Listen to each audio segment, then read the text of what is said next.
you can introduce yourself and so what your organization does. If you have an experience with MSF, you can tell us. Okay. Good morning once again. My name is Jane Alphonse. I'm the chair of the CCM, South Sudan. CCM is a country coordinating mechanism. I know there is a CCM also, which is an organization, but this is a global fund platform, which is multi-sectoral, made up of composed of actually government sector representation, civil society. We have the multilaterals, the bilaterals, all represented in this platform.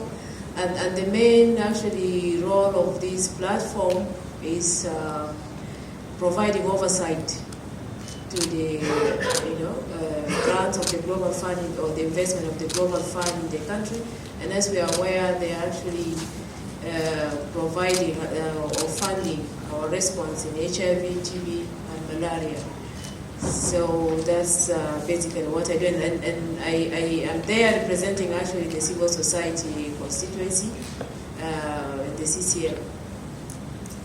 And I think I also take this opportunity to thank MSF and join you in celebrating the 40 years of service to the people of South Sudan.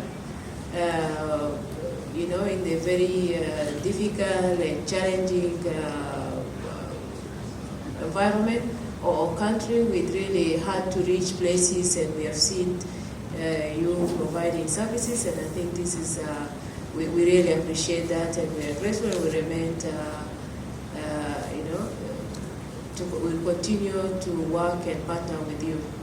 My experience, I think, with MSF, I haven't worked with MSF, but it's really of coordination and collaboration in my previous work, where I was, we were implementing, responding to emergencies, but it was really more of coordination and partnership, and we really, it has been very good cooperation. We understand what MSF does, and which you are really excellent in doing it, and I think it's great to work in partnership with the rest of the entities also that are responding to those emergencies. Thank you. So just to hear from you also, what are the key priorities and the challenges that you face in the future? Okay, from where I sit,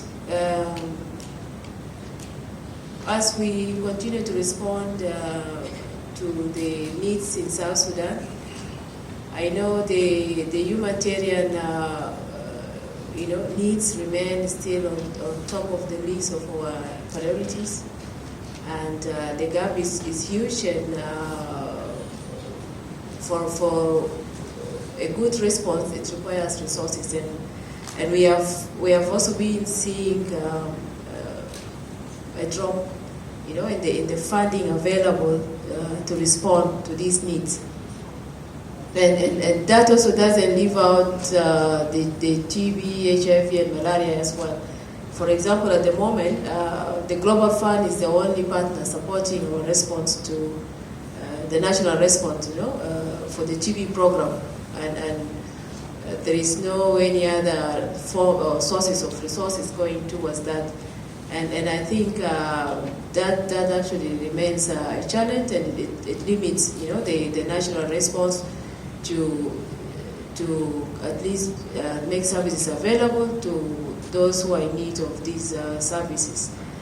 So challenges around funding is one of those main challenges I think I can mention there.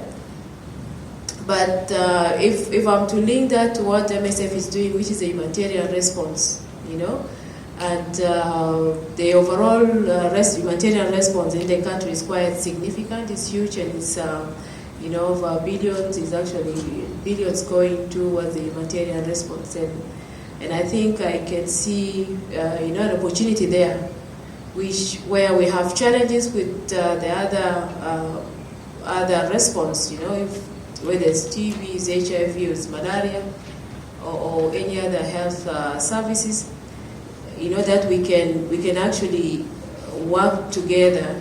These are not necessarily emergency response, but if we can strengthen the collaboration, which I think at the moment might not necessarily be strong. If we can strengthen that collaboration, coordination, and see how we can actually make synergy out of this.